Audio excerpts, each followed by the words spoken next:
ہر دور میں اس محبت کے پیغام کو جاری رکھنے کے لیے مختلف شخصیات آتی رہیں. تاریخ کے حوالے ہمارے سامنے موجود ہیں.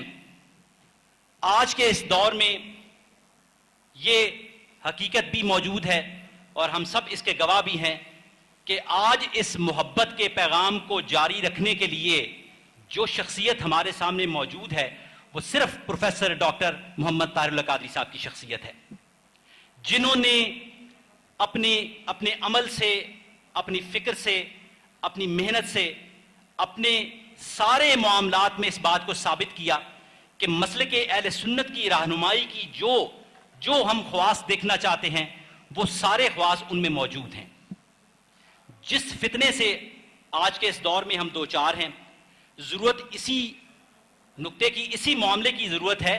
کہ ہم اس دور کی اس شخصیت کا انتخاب کر لیں جو اس پیغام محبت کو لے کے چل سکے.